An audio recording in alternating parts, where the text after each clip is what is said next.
I am writing this under an appreciable mental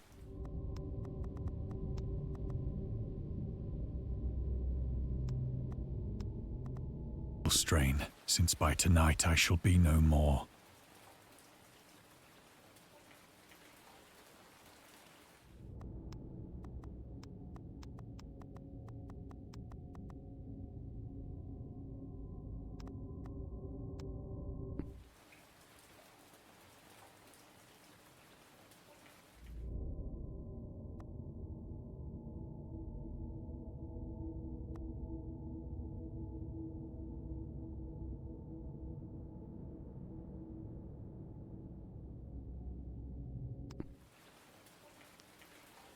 Penniless, and at the end of my supply of the drug which alone makes life endurable, I can bear the torture no longer, and shall cast myself from this garret window into the squalid street below.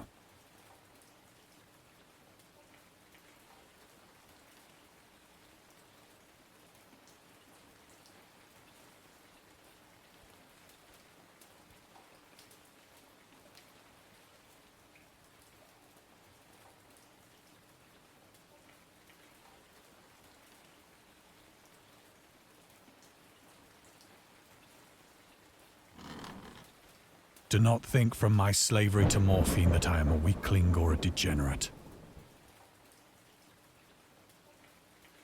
When you have read these hastily scrawled pages, you may guess, though never fully realize, why it is that I must have forgetfulness or death.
It was in one of the most open and least frequented parts of the broad Pacific that the packet of which I was supercargo fell a victim to the German sea raider.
The Great War was then at its very beginning, and the ocean forces of the Hun had not completely sunk to their later degradation. So that our vessel was made a legitimate prize, whilst we of her crew were treated with all the fairness and consideration due us as naval prisoners.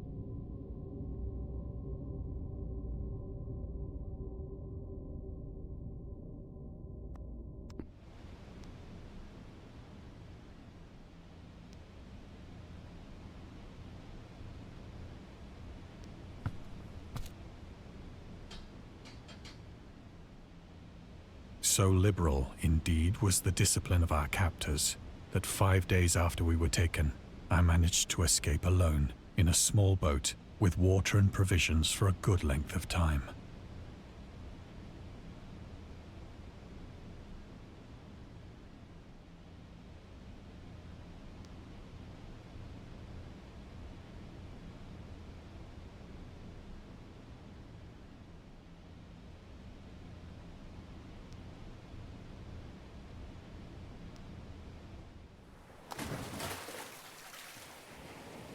When I finally found myself adrift and free, I had but little idea of my surroundings.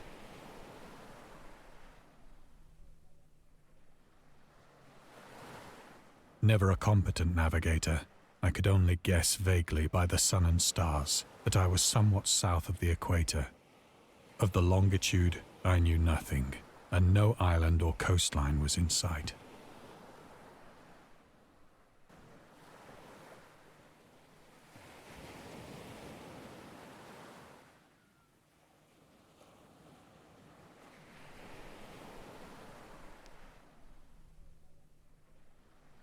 The weather kept fair, and for uncounted days I drifted aimlessly beneath the scorching sun, waiting either for some passing ship or to be cast on the shores of some habitable land.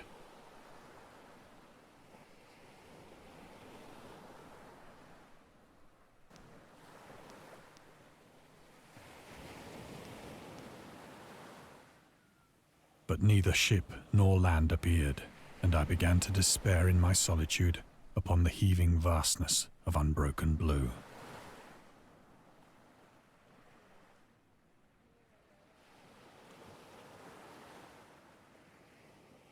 The change happened whilst I slept. Its details I shall never know,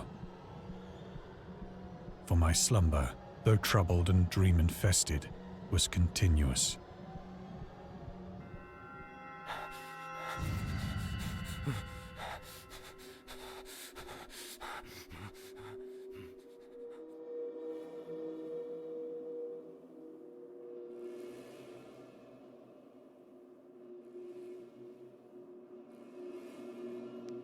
When at last I awoke, it was to discover myself half sucked into a slimy expanse of hellish black mire, which extended about me in monotonous undulations as far as I could see.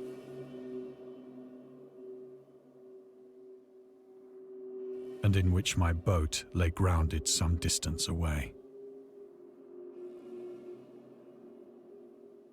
Though one might well imagine that my first sensation would be of wonder at so prodigious and unexpected a transformation of scenery, I was in reality more horrified than astonished. For there was in the air and in the rotting soil a sinister quality which chilled me to the very core. The region was putrid with the carcasses of decaying fish and of other less describable things which I saw protruding from the nasty mud of the unending plain.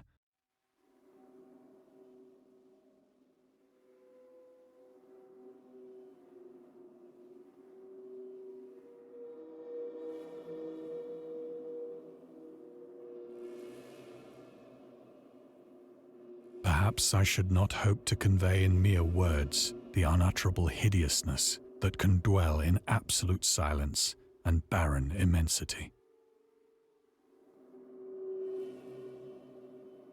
There was nothing within hearing and nothing in sight save a vast reach of black slime, yet the very completeness of the stillness and the homogeneity of the landscape oppressed me with a nauseating fear.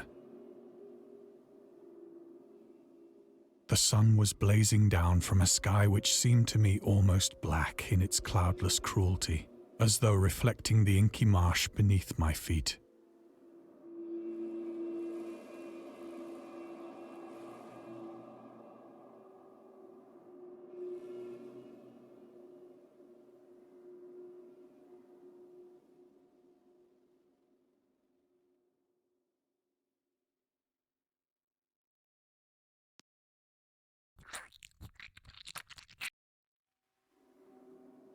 As I crawled into the stranded boat, I realized that only one theory could explain my position. Through some unprecedented volcanic upheaval, a portion of the ocean floor must have been thrown to the surface, exposing regions for which innumerable millions of years had lain hidden under unfathomable watery depths.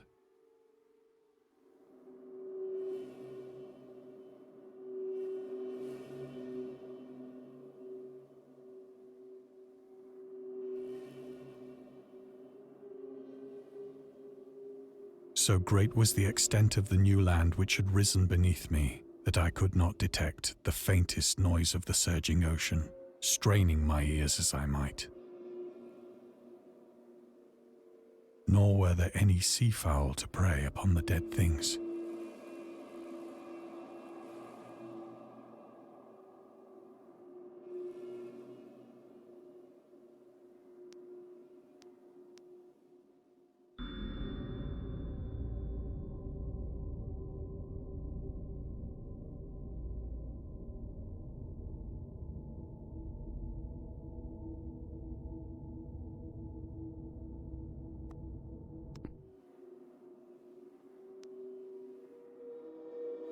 For several hours I sat thinking or brooding in the boat, which lay upon its side and afforded a slight shade as the sun moved across the heavens.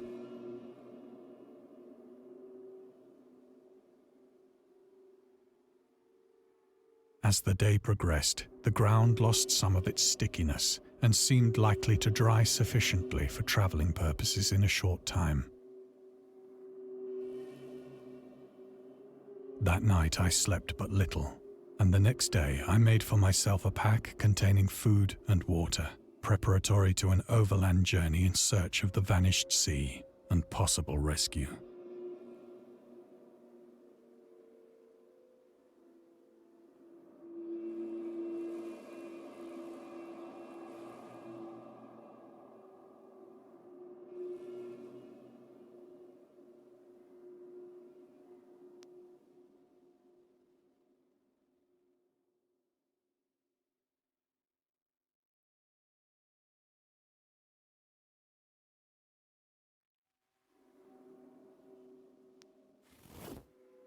On the third morning, I found the soil dry enough to walk upon with ease.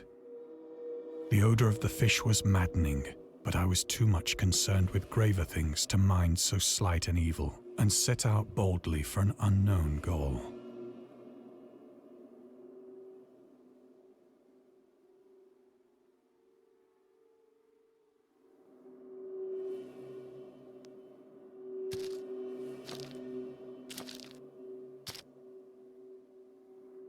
All day I forged steadily westward, guided by a faraway hummock which rose higher than any other elevation on the rolling desert.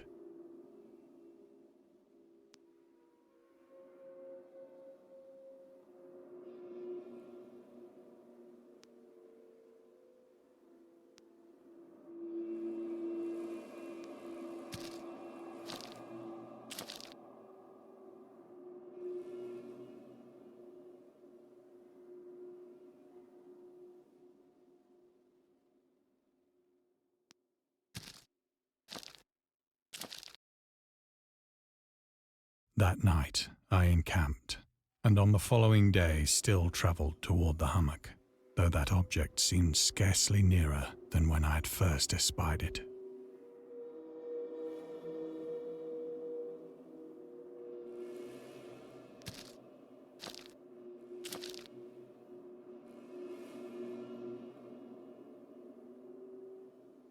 By the fourth evening, I attained the base of the mound, which turned out to be much higher than it had appeared from a distance, an intervening valley setting it out in sharper relief from the general surface. Too weary to ascend, I slept in the shadow of the hill. I know not why my dreams were so wild that night, but ere the waning and fantastically gibbous moon had risen far above the eastern plain, I was awake in a cold perspiration, determined to sleep no more. Such visions as I had experienced were too much for me to endure again. And in the glow of the moon I saw how unwise I had been to travel by day. Without the glare of the parching sun, my journey would have cost me less energy. Indeed, I now felt quite able to perform the ascent which had deterred me at sunset. Picking up my pack, I started for the crest of the eminence.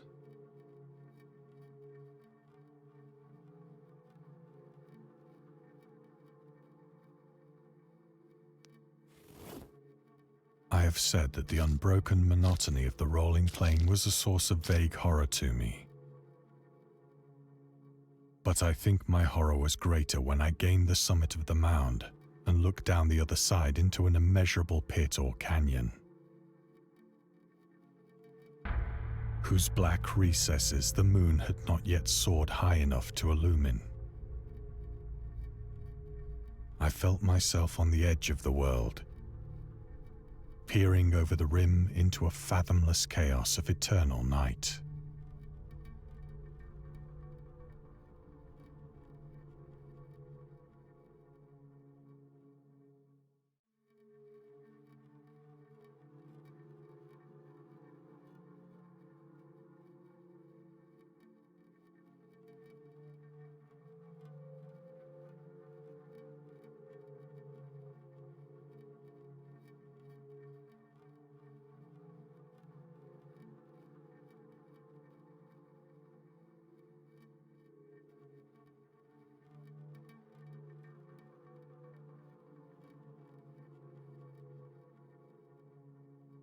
Through my terror ran curious reminiscences of Paradise Lost,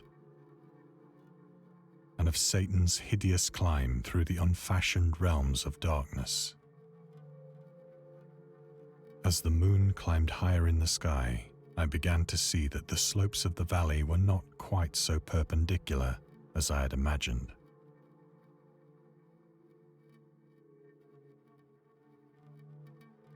Ledges and outcroppings of rock afforded fairly easy footholds for a descent, whilst after a drop of only a few hundred feet, the declivity became very gradual.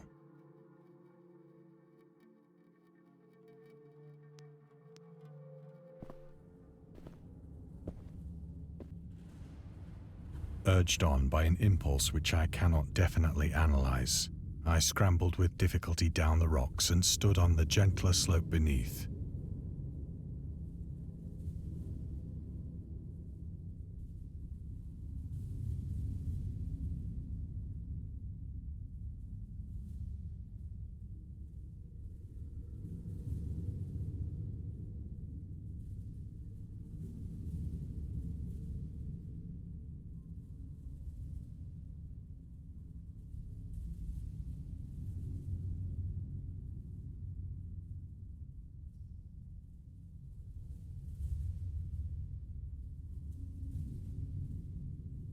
Gazing into the Stygian deeps, where no light had yet penetrated. All at once, my attention was captured by a vast and singular object on the opposite slope, which rose steeply about 100 yards ahead of me. An object that gleamed whitely in the newly bestowed rays of the ascending moon.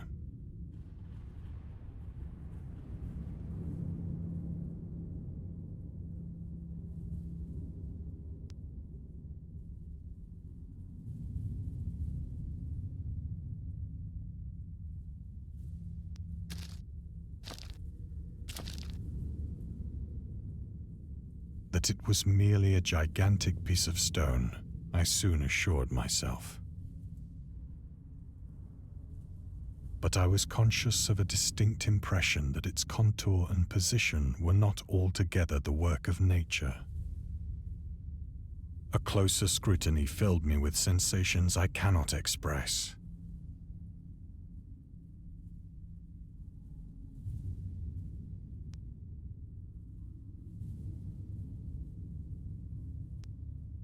For despite its enormous magnitude and its position in an abyss which had yawned at the bottom of the sea since the world was young, I perceived beyond a doubt that the strange object was a well-shaped monolith, whose massive bulk had known the workmanship and perhaps the worship of living and thinking creatures. Dazed and frightened, yet not without a certain thrill of the scientist's or archaeologist's delight, I examined my surroundings more closely.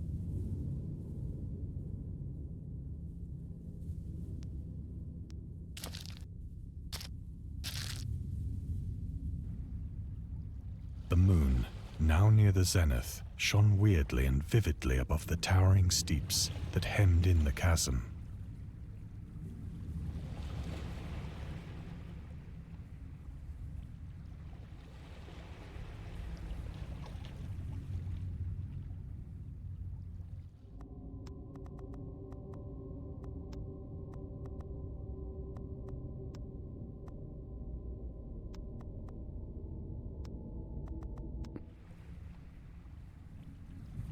And revealed the fact that a far-flung body of water flowed at the bottom, winding out of sight in both directions and almost lapping my feet as I stood on the slope. Across the chasm, the wavelets washed the base of the Cyclopean monolith, on whose surface I could now trace both inscriptions and crude sculptures.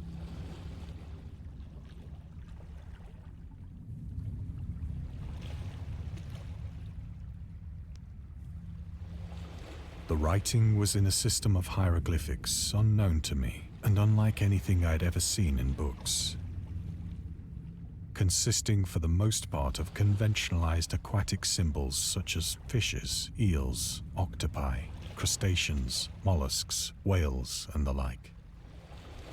Several characters obviously represented marine things which are unknown to the modern world, but whose decomposing forms I had observed on the ocean-risen plain. It was the pictorial carving, however, that did most to hold me spellbound.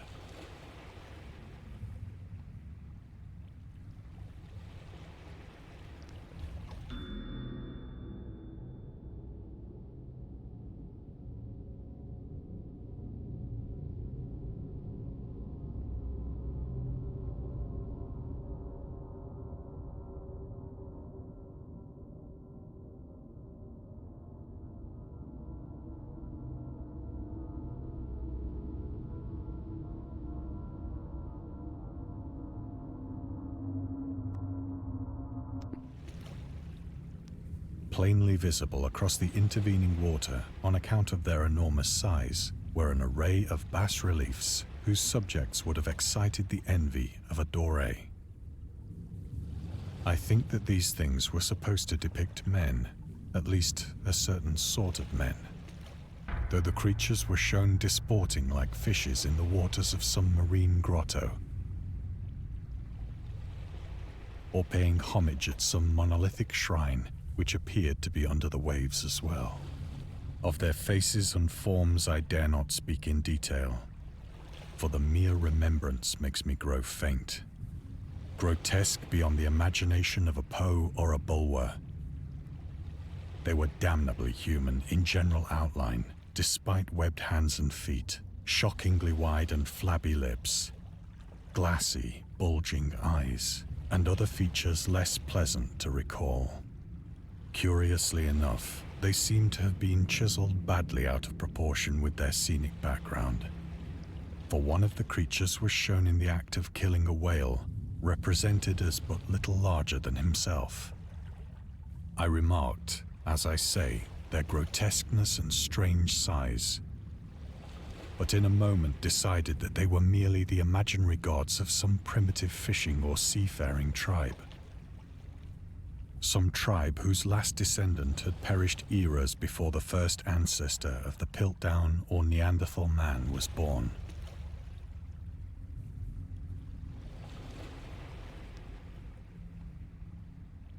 Awestruck at this unexpected glimpse into a past beyond the conception of the most daring anthropologist, I stood musing whilst the moon cast queer reflections on the silent channel before me. Then, suddenly, I saw it.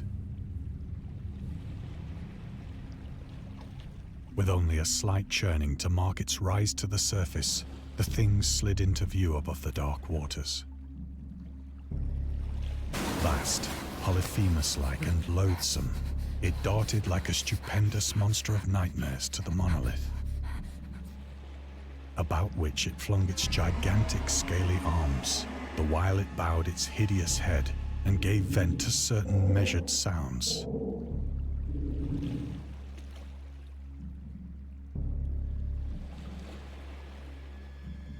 I think I went mad then. Of my frantic ascent of the slope and cliff, and of my delirious journey back to the stranded boat, I remember little.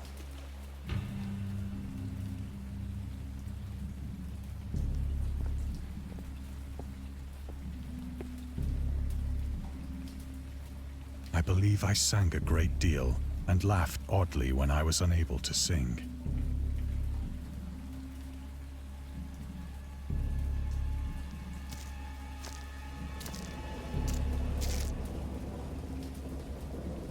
I have indistinct recollections of a great storm sometime after I reached the boat. At any rate, I know that I heard pearls of thunder and other tones which nature utters only in her wildest moods.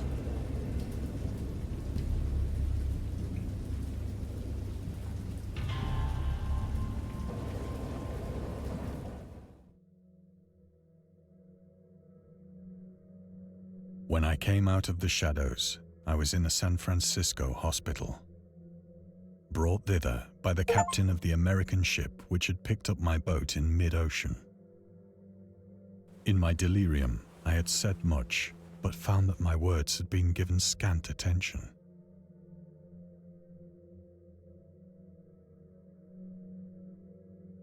Of any land upheaval in the Pacific, my rescuers knew nothing.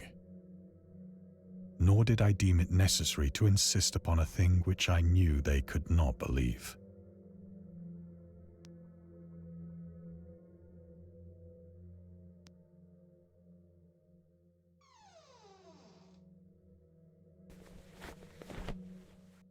Once I sought out a celebrated ethnologist and amused him with peculiar questions regarding the ancient Philistine legend of Dagon, the fish god.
But soon perceiving that he was hopelessly conventional, I did not press my inquiries.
It is at night, especially when the moon is gibbous and waning, that I see the thing.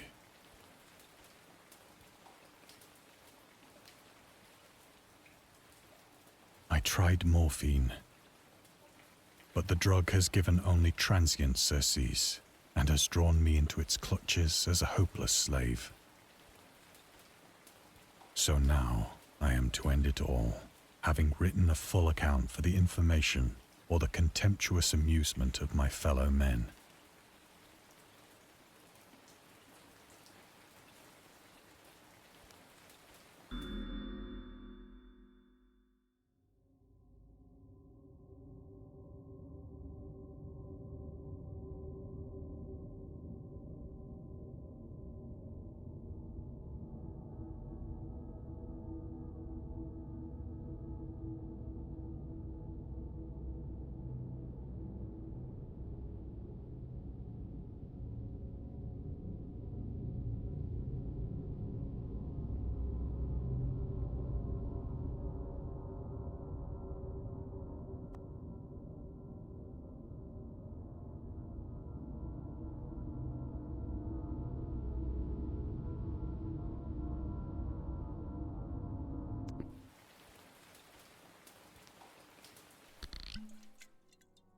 Often, I ask myself if it could not all have been a pure phantasm.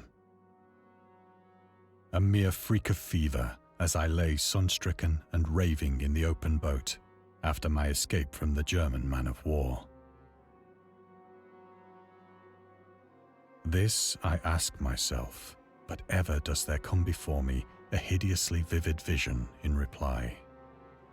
I cannot think of the deep sea without shuddering at the nameless things that may at this very moment be crawling and floundering on its slimy bed, worshipping their ancient stone idols and carving their own detestable likenesses on submarine obelisks of water-soaked granite.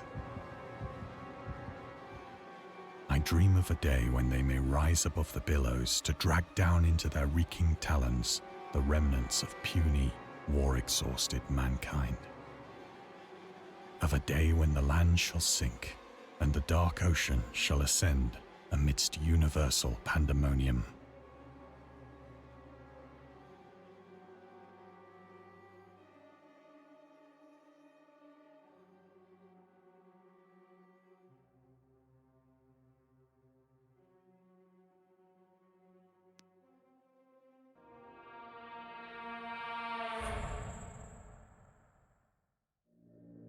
The end is near.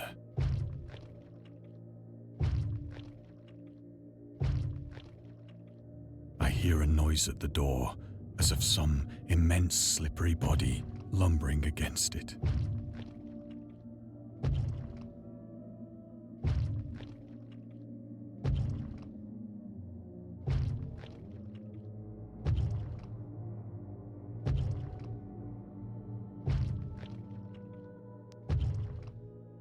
It shall not find me.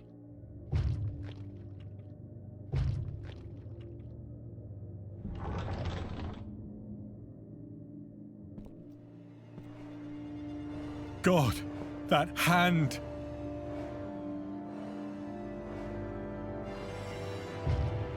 The window! The window!